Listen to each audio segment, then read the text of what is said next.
নমস্কার সকলকেই প্রথমেই বলবো ভিডিওর যে কথাগুলি সেগুলি প্রথম থেকে শেষ পর্যন্ত অবশ্যই শুনবেন এবং ভিডিওটি ভালো লাগলে অবশ্যই চ্যানেলটি সাবস্ক্রাইব করবেন, লাইক করবেন, কমেন্ট করবেন। এই আলোচনাটি কেবলমাত্র শ্রাদ্ধের ক্ষেত্রে আমি বলছি, একবারে সাধারণ সহজ সরল অর্থে। এরপরে কিভাবে তার মাসিক শ্রাদ্ধ হয় সেটি নিয়ে আলোচনা করব।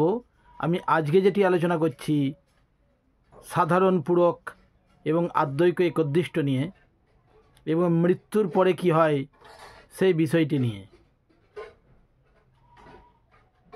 এইটি আলোচনা হয়ে যাওয়ার পরে পরের ভিডিওতে এই যে প্রেতদেহ গঠন হয়ে যাচ্ছে, তারপর শ্রাদ্ধ হয়ে যাচ্ছে, তারপরে কি করণীয় সেটি নিয়ে আলোচনা করব। অবশ্যই ভিডিওটি শেষ পর্যন্ত সকলে দেখবেন। এই বিষয়টি যদি সহজ করে খুব সরল করে বলা যায় তাহলে বিষয়টি হচ্ছে এইরূপ: আমরা যখন একটি দেহতে রয়েছি, আমাদের এই যে দেহ, এই যে অবয়ব, এটি হচ্ছে মনুষ্য দেহ। এই মনুষ্য দেহের মধ্যে আমরা রয়েছি, শ্বাস প্রশ্বাস চলছে। এই মনুষ্য দেহ যখন গত হয়ে যাচ্ছে তখন তার নাম হয়ে যাচ্ছে মৃতদেহ। এই মৃতদেহ আমরা নিয়ে যাচ্ছি শ্মশানে। সেই শ্মশানে নিয়ে গিয়ে আমাদের সেখানে দাহাদিক্রিয়া করা হচ্ছে এবং সেই দেহটি পঞ্চভূতে লয়প্রাপ্ত হচ্ছে, পঞ্চভূতে বিলীন হয়ে যাচ্ছে। তখন আমাদের এই যে মনুষ্য দেহ ছিল, এই মনুষ্য দেহ যতক্ষণ পর্যন্ত ছিল ততক্ষণ পর্যন্ত আমাদের ছিল স্থূল দেহ। এমনকি মৃত্যু পর্যন্ত, আমাদের যখন শেষ নিঃশ্বাস ত্যাগ হয়ে গেছে তখনও পর্যন্ত আমাদের স্থূল দেহ ছিল। কিন্তু যখনই আমাদের এই দেহটি দাহ হয়ে গেল তখন সেটি হয়ে গেল সূক্ষ্ম দেহ। যে দেহকে দেখা যায় না, খালি চোখে অনুভব করা যায় না, দেখা যায় না, সেই সূক্ষ্ম দেহ আমাদের এই দেহটি হয়ে গেল। এই সূক্ষ্ম দেহের নাম হচ্ছে আতিবাহিক দেহ। এই আতিবাহিক দেহর ক্ষেত্রে বলা হচ্ছে আকাশস্থ নিরালম্ব বায়ুভূত নিরাশ্রয়। অর্থাৎ সেই দেহ আমাদেরকে বলছে, আমি এককালে তোমাদের বান্ধব ছিলাম, আমাকে তোমরা আকাশ বাতাস, আকাশস্থ নিরালম্ব বায়ুভূত নিরাশ্রয়, কোনো জায়গায় আমার আশ্রয় ঠিকমতো হচ্ছে না, তোমরা আমাকে একটি দেহ গঠনপূর্বক আশ্রয় দাও। অর্থাৎ প্রথমে মনুষ্যদেহ গত হয়ে যাওয়ার পর মৃতদেহ, স্থূলদেহ। স্থূলদেহ যখন পঞ্চভূতে লয়প্রাপ্ত হচ্ছে তখন সেটি সূক্ষ্মদেহ, এবং এই সূক্ষ্মদেহের নাম হচ্ছে আতিবাহিক দেহ। তখন আমরা বান্ধবগণ বলছি, নিশ্চয়ই আমরা তোমাকে আশ্রয় দেব। কোথায় আশ্রয় দেব সেটি আমরা তাকে জানাচ্ছি,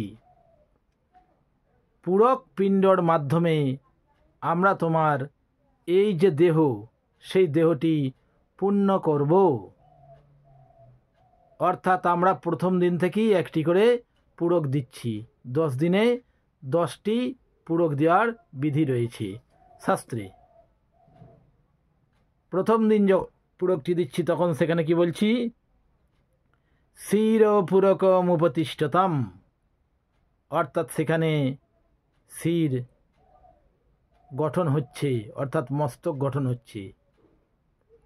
এই রূপে গঠন করতে করতে প্রথম থেকে নবম পর্যন্ত আমরা যে পূরকগুলি দিচ্ছি প্রত্যেকটি ওই দেহ গঠনের জন্য হচ্ছে। কোন দেহ? ওই যে অতিবাহিক দেহতে তিনি রয়েছেন, ওই অতিবাহিক দেহ থেকে তাহাকে প্রেত দেহতে রূপান্তরিত করার জন্যই এইরূপ প্রচেষ্টা। 9টি পিণ্ডদানের মাধ্যমে পূরক পিণ্ডদান যখনই গঠন হয়ে গেল, তখনই একটি পিণ্ড রয়েছে, সেটি হচ্ছে ওই যে প্রেতের দেহ গঠন হলো, তার যে 10ম পিণ্ড, সেখানে বলা হচ্ছে এখানে তার ক্ষুধা পেয়েছে, অতএব তাহাকে খাদ্য দিতে হবে।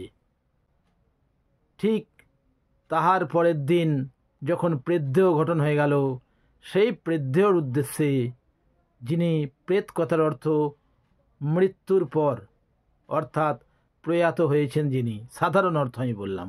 আতিবাহিক দেহর পরেই যখন প্রেত দেহ গঠন হয়ে গেল, তখন সেই দেহর উদ্দেশ্যে আমরা করছি আদ্যৈক একোদ্দিষ্ট শ্রাদ্ধ। আদ্যৈক, আদ্য মানে প্রথম, অদ্য মানে আজ এবং আদ্য মানে প্রথম। আদ্যৈক একোদ্দিষ্ট শ্রাদ্ধ, অর্থাৎ আদ্য মানে প্রথম, একোদ্দিষ্ট অর্থাৎ একের উদ্দেশ্যে যে শ্রাদ্ধ করা হচ্ছে, সেটি আদ্যৈক একোদ্দিষ্ট শ্রাদ্ধ। এইরূপ আমরা পাচ্ছি। এইভাবে আমাদের এই যে প্রথমে মনুষ্য দেহ থেকে মৃতদেহ, মৃতদেহ থেকে স্থূল দেহ থেকে সূক্ষ্ম দেহ রূপান্তরিত হলো পঞ্চভূতের মাধ্যমে, সেখান থেকে আমাদের আতিবাহিক দেহ গঠন হলো। আতিবাহিক দেহ গঠন হবার পর গঠন হলো প্রেত দেহ, এবং সেই প্রেত দেহর উদ্দেশ্যে আমরা শ্রাদ্ধ করছি। আমরা যখন এই আদ্যৈক একোদ্দিষ্ট শ্রাদ্ধটি করছি, তখন আমাদের এই শ্রাদ্ধের 3টে বিভাগ আছে। এই 3টে বিভাগ হচ্ছে শ্রাদ্ধাই, পিণ্ডদান এবং তর্পণ। এই 3টে শ্রাদ্ধের অঙ্গ। শ্রাদ্ধাই কথার অর্থ পূর্ব ও ভূমিকে যেসব পূজাদি ক্রিয়া হয়, সেইগুলোকে বলা হয় শ্রাদ্ধায়। সেখানে গঙ্গা, যজ্ঞেশ্বর, বাৎসু ইত্যাদির পূজনগুলো হয়। এরপরে আমাদের পিণ্ডদান। পিণ্ডদান হয় হচ্ছে দক্ষিণ দিকে,